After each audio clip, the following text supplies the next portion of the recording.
Hey guys, hey guys, welcome to Telling the Told and Untold. My name is Tshego.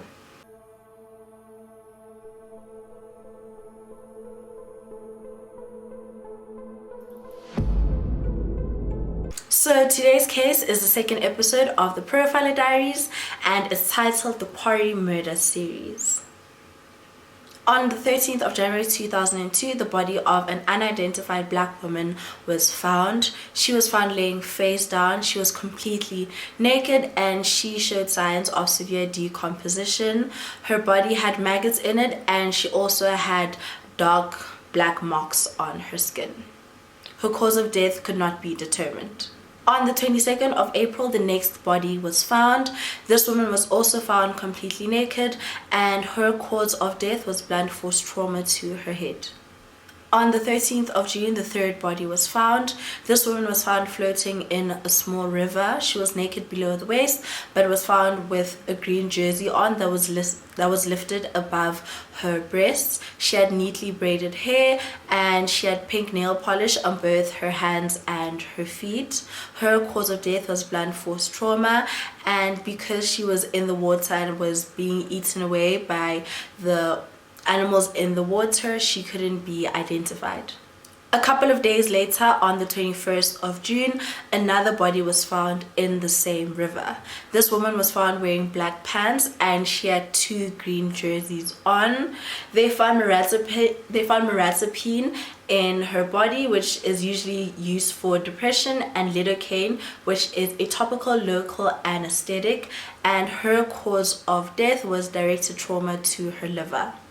The fifth and last body to be found in 2002 was found on the 2nd of September, and she too was found floating in the river like the two previous victims. She was found about 50 meters away from the last victim, and this case was a bit different because she was found in shallow water. This water was about 30 centimeters deep, and on either side of her there was a place for her body to be hidden. So on one side it was like the wall dam where her body could have easily never been found, or wouldn't have been found for a couple of weeks or months, and on the other side of her were cement tunnels where the water for the river would flow under the highway.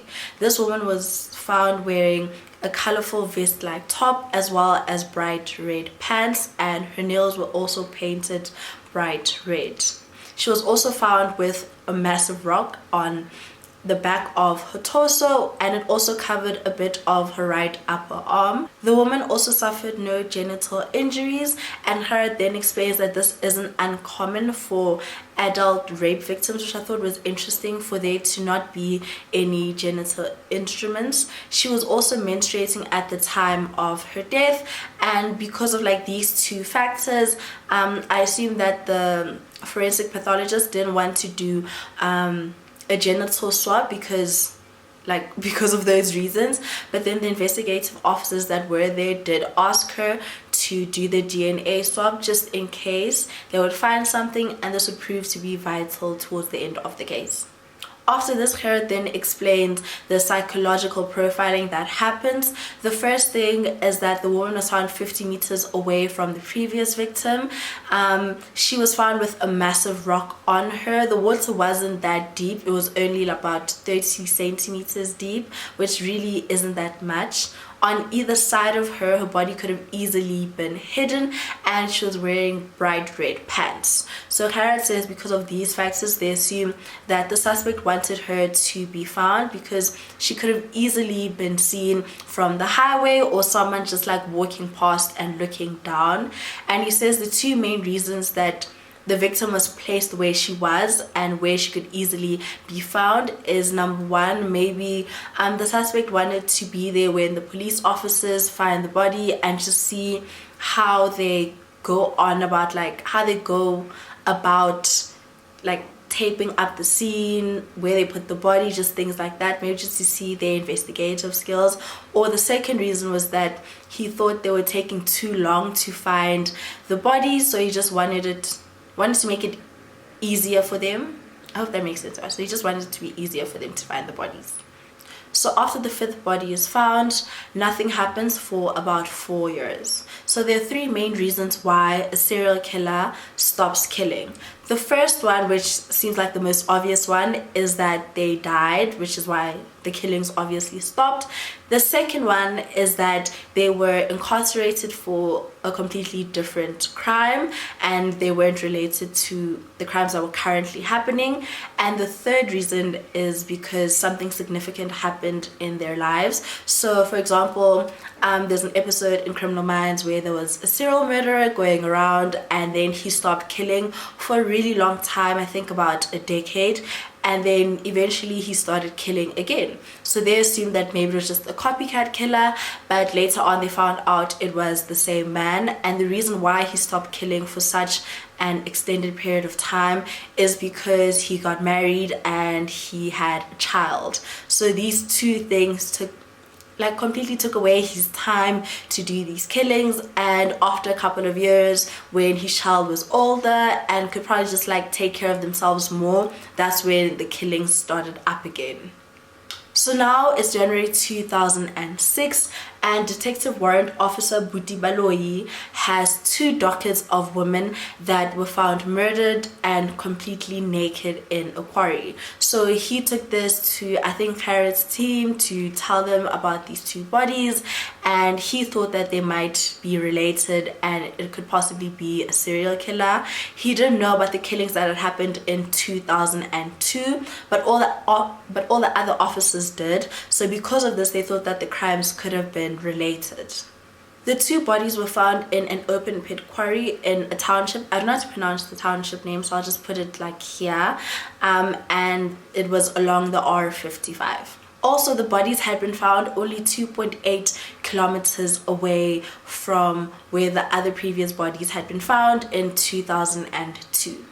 The first body to be found in 2006 was found on the 2nd of January. It was a black woman that was found floating in the same river as the previous victims in 2002. Her cause of death was manual strangulation as well as blunt trauma to her chest. She was unidentified, and because she had been in the water for an extended period of time, the animals in the water did start eating away at her features. But the SAPS forensic artists did make a couple of sketches that they put in a couple of townships to try and identify her, but she has never been identified to this day. A couple of days later, on the 8th of January, the second body was found. She too was found completely naked, but she was found in a veld. She was very decomposed, but they did manage to make artistic recreations of her that they did spread around to try and identify her. No DNA evidence was found on her, and she too couldn't be identified. The investigation continued, and then a month later, on the 27th of February, the 3rd victim is found. She too was found floating in the same river, but her body was found close to the dam wall, not the same one from the victims in 2002. So I'm assuming that this river had 2 different dam walls, and it's 2 dam walls but the same river, so then she just floated to the other dam wall, not the same dam wall. I hope that makes sense. I think I'm making sense. The victim wore a blouse, but she had no underwear on. Her cause of death was identified as freshwater drowning and also signs of strangulation. They also created artistic drawings of her to try and identify her, but she too was never identified. On the 21st of April, the bodies of victim 4 and 5 were discovered within walking distance of each other. Victim 4 was found naked except for a denim skirt which was bunched up around her waist. She was quite decomposed, and it was estimated that she had been killed about 14 days earlier, but she was also never identified. Victim 5 was more decomposed and partially mummified compared to victim 4. She had a white cloth around her neck, which indicated maybe signs of strangulation. Her cause of death couldn't be certain, but they did say that asphyxiation could be one of the causes. Victim 5 was one of the first 2006 victims to be identified. She was identified as 33-year-old Evelyn Dube, who was a Zimbabwean citizen. She had come to the township to go sell like pots and stuff, so it's believed that she was lured away by someone under the guise of like them wanting to buy the stuff that she was selling, and then just never returned. She was identified by her aunt, who was able to identify her by the clothes that she was wearing. Victim 6 was found only 9 days later. She too had kitchen sets like found next to her, and her body was positioned in a weird way. It's almost as though like she was sitting on a chair and then someone pushed her down, and then she just never moved from that position. So like she felt like this, like her head is here and like her backside is like facing upwards. So that's how she was found. She had a clear ligature mark around her neck, but it was a very thin line, and it was assumed that she was strangled with a shoelace. Her cause of death was consistent with ligature strangulation, and a vaginal swab was also taken to see if there was any DNA. She was also later identified as Malina Gunduza, who was a 25-year-old Zimbabwean citizen, and she too came to that township to sell pots. She came by taxi but never returned home. Her sister last saw her at 8 a.m. and her body was found later that day at 4 p.m. by a passerby.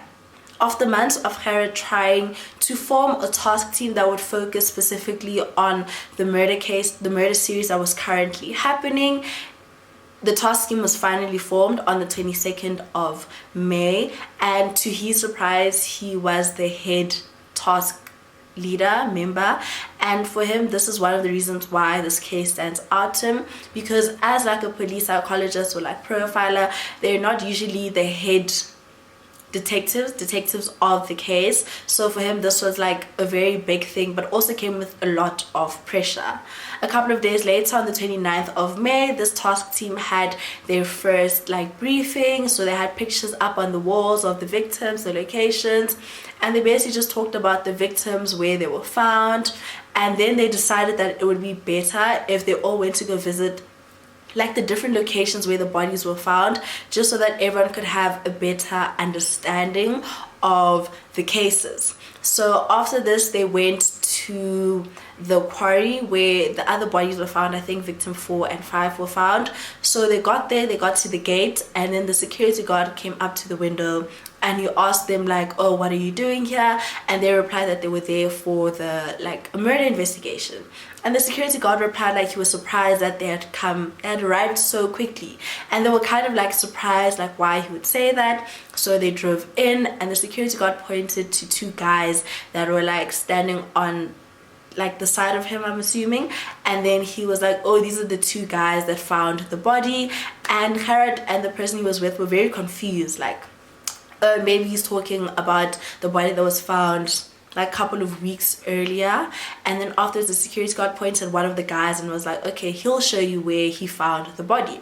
So the guy got into the car, they drove closer to the quarry, they got out, and as they were walking, I think it's called like the boulder of the quarry, they were walking, and then the guy pointed towards a body that they had literally found only minutes before, which was a total coincidence that they had found a body there.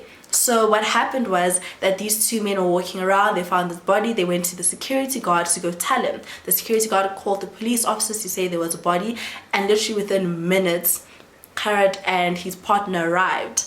And Gerard also explains this in the book, that this was also a blessing in disguise, because most of the time, if there's no detective like at the crime scene where they like quarantine off and I don't know, like collect evidence and stuff, most of the time they don't do the right things that they're supposed to. So because they arrived, they were like the first people on the scene, this was very helpful for them, so they could also just like watch over how everything is done. This was the 7th victim to be found. She laid among the large boulders and she was very decomposed and partially mummified. She was dressed in a pink skirt and matching top, and her skirt was pulled up to her waist. The victim's distal fingers were removed, but she was never identified. So what happens is when they remove the victim's like fingers, is that when a body's like very decomposed, they're able to remove like the layer of skin of their fingerprints and almost put it on their hands like a glove, and this makes it easier to get fingerprints and things like that. But unfortunately, she was never identified. So after they discovered the 7th victim, the task team had 2 main goals. The first goal was to try and identify as many victims as they could, and the second goal was to like go through any cases and dockets they could find of cases that might be related to their suspect. So maybe the suspect had tried to kidnap a woman and murder her, but she managed to escape and she reported it to the police, but like obviously they couldn't find more information about it, or just try to discover any more victims that were never identified or never linked to the case. On the 31st of May, so a couple of days after the 7th victim was found, they decided to have search and rescue dogs go through the area, as well as SAPS helicopters to fly over the area just to see if they could find any more bodies that were like probably hidden or anything like that.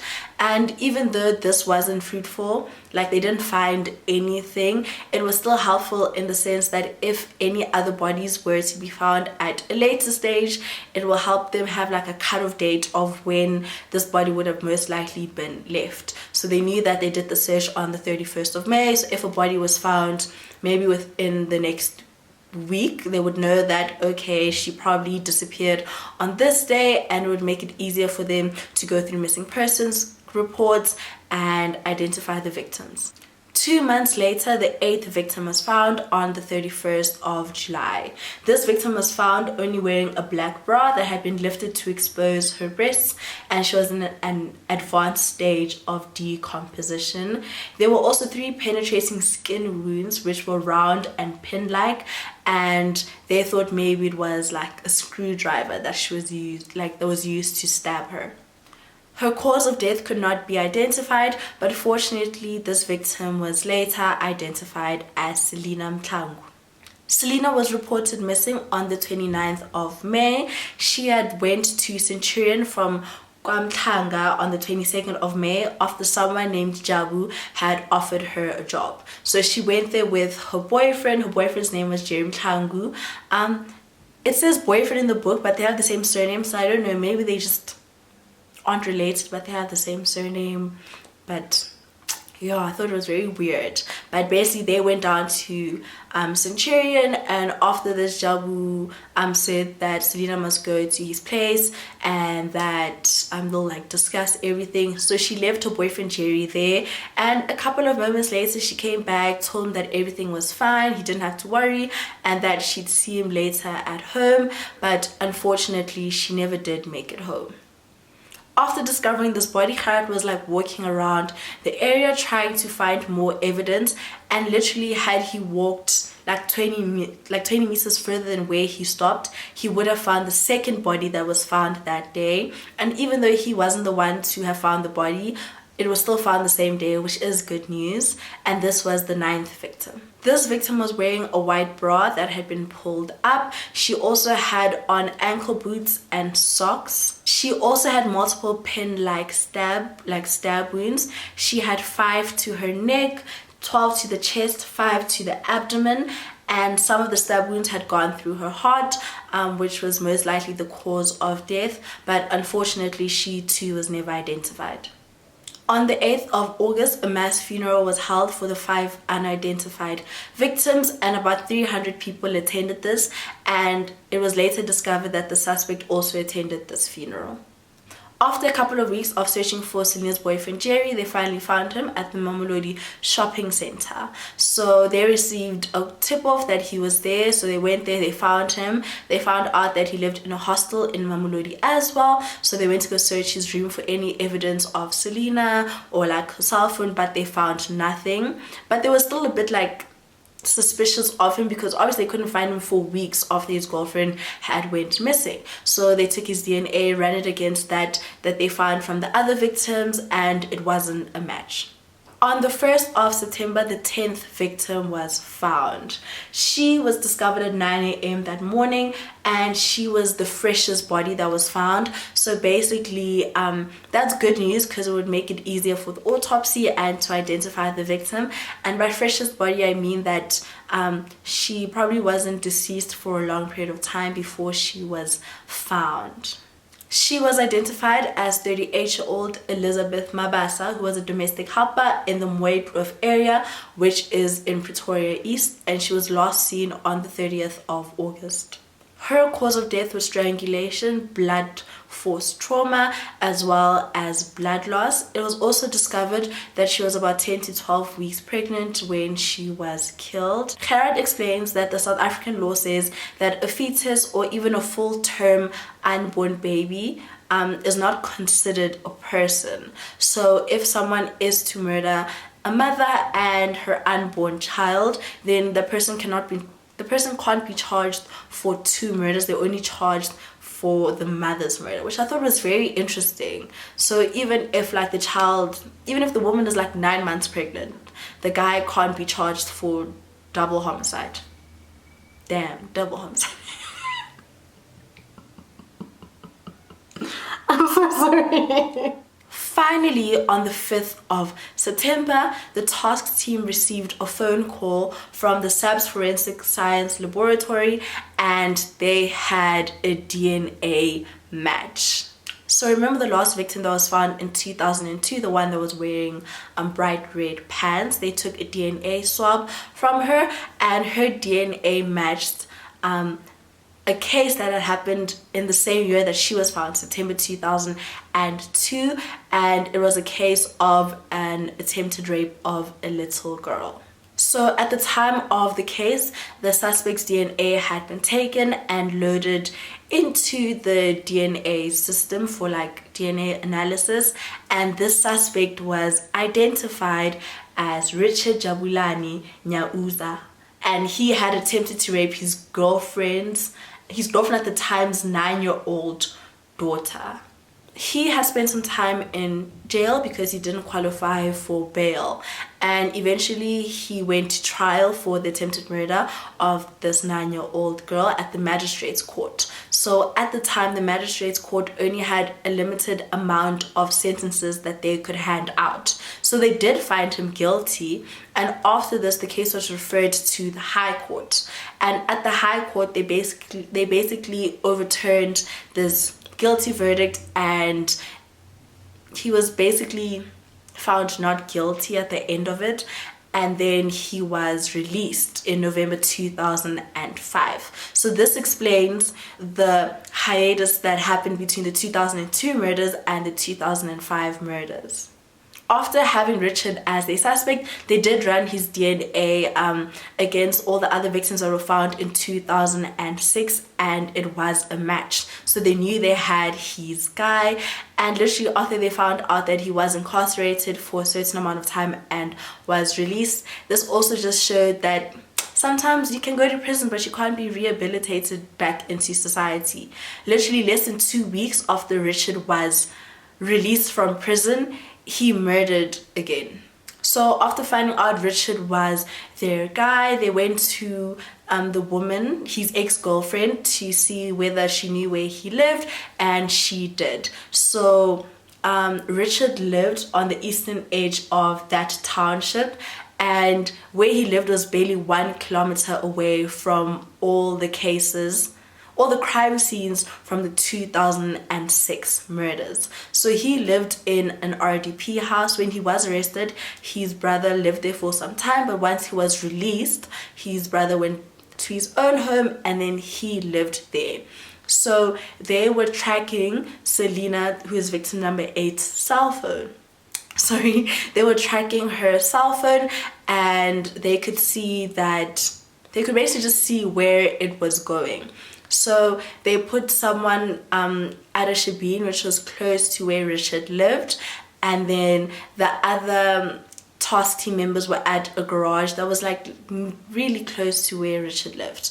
So they were following the cell phone, and it was like going, and then it got to the house. So 2 men got outside, they went into the house, then they came back outside, and this is when it was time for them to strike. So they went and arrested the 2 men, and it was Richard as well as his brother. Even though they didn't think that Richard's brother had anything to do with the cases, it was just like a precautionary measure to arrest him as well as search his house too. And they searched Richard's house, and they found him, like, he was holding a Nokia phone, and it wasn't Selena's phone, but it was Selena's SIM card inside the phone, which is why they were able to track it. They searched the house, they found Elizabeth's handbag as well as her phone, and all in all they found 4 cell phones that didn't belong to Richard. Richard had been living with his girlfriend at the time, and once she was told what was happening, she was quite shocked to hear that this was the man that she loved and was like living with her, like he was capable of doing all of this. Okay, so now we're going to circle back to the DNA evidence. So remember the woman with the red pants, where the DNA that they found in her matched to Richard's one. So her DNA was put into the DNA system in January of 2004. So 2 years after her murder. And literally a month later, it matched to Richard. So in February 2004. Mind you, he was still in prison at the time, and this was purely a coincidence that his DNA was still in the system, because apparently if someone is in prison for like attempted rape, most of the time their DNA isn't put into a DNA analysis system, but in this case it was, which is like great news. Probably never happens, but in this case it did. But the problem is that no one was managing the system. So there's no actual system in place to see that DNA matches with this person and then matches with this person. And this is why this went unnoticed for 2 years and 7 months. Because if they had someone managing the system and seeing DNA matches, then Richard would have most likely never been released from prison, because he probably would have went to trial for the murder of the woman in the red pants. But this didn't happen. So it's just literally a flaw in our system that he was released and went on to murder 11 more people. Richard claims to have written down all the names of his victims, and he keeps the paper in his Bible, but there have been numerous searches of his home and this Bible has never been found. Richard claims that the reason why he murdered some of these women is because they had given him AIDS. I should note that Richard was HIV positive, so he was basically just like blaming women for his status. So at this point in time, Richard is in prison. So he went to prison in about like the beginning of September, but on the 17th of September, the 11th victim was found. And this was so stressful for the task team, because they thought, like, they knew they had the right guy. So there were other reasons that maybe there was a copycat killer, or like a victim of opportunity. Maybe he had an accomplice that they didn't know about, or Gerard explains that sometimes when there's like a serial murderer going around, some people will see that as an opportunity for them to like kill someone and then dump them in the same place where most of the victims are found, so that it could be pinned on the serial murderer and not them. So they thought that was happening. So this was a very stressful situation, and they found this woman, but fortunately for the case, she hadn't been placed there recently. She had been there for a couple of months. They were able to identify this woman as 23-year-old Kwena Rosina Musvana, and she had been reported missing on the 6th of May 2006. Because she was killed during the winter time, her body was more preserved, which made it easier for the autopsy as well as to identify her. So what happened is that Rosina lived next door where Richard worked. and on the day she went missing, she went to go buy meat, and then at around 5 p.m. she called her mother and told her mother that she received, like, some guy offered her a job, so she's going to be a little bit late. But unfortunately, she never made it home that night. So now Richard's in prison, and a couple of weeks later, in October, Gerard receives a phone call from the Boom SAPS, which is basically a little town in the Northwest Province, and it's between Carletonville, Ventersdorp, Magaliesburg, and Rustenburg. And basically this man tells Gerard that, like, you have the man I want, so I'm coming to fetch him for attempted murder, which for the task team is literally mind-blowing. So basically what happened is that 37-year-old Jane Thiramane was on her way to Botswana on the 17th of August 2006. So as she's on her way, there's a blue bakkie that stops next to her, and this man asked where she's going. She says she's going to Botswana, and he offers her a lift, but says that he has to stop at a farm to drop off some things. So after this, they do actually stop at the farm, and witnesses do see her in the bakkie.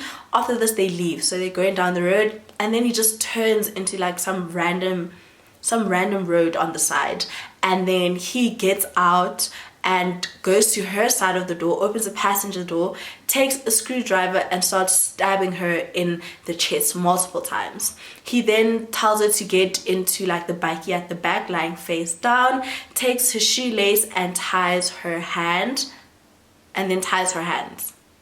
Then he tied her body with ropes and like some underwear that he found in her bag, and they drove for a long period of time until they got to Centurion. And then he like gets out the car, goes back to her and starts stabbing her in the neck. I mean, no, not in the neck, above the eye with the screwdriver again. Then he just takes her out the car and like takes her underwear off and then throws her in like the furrow, and then drives off. I'm assuming maybe he thought that she was deceased, but fortunately she wasn't, and she was found just walking around the area, and she was still tied up, which is so sad. And unfortunately at the time she was pregnant, and because of the trauma she did miscarry. So at trial, Richard's defense was so crazy to me, but the first reason he has for why his DNA was found in most of the women is because he says in 2006 he had like the sexual charm basically, and he slept with hundreds of women, which is why they found his DNA. And the second reason, like one of his other defense is that he just gambles a lot, and that's why he had some of their phones, you know? It's the spoils of gambling is what he said.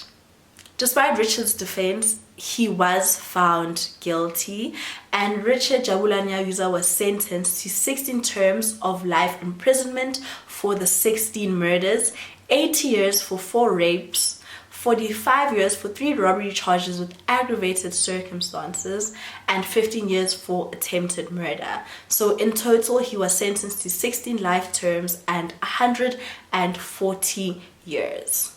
Unfortunately, only 5 of the 16 victims of Richard were ever identified.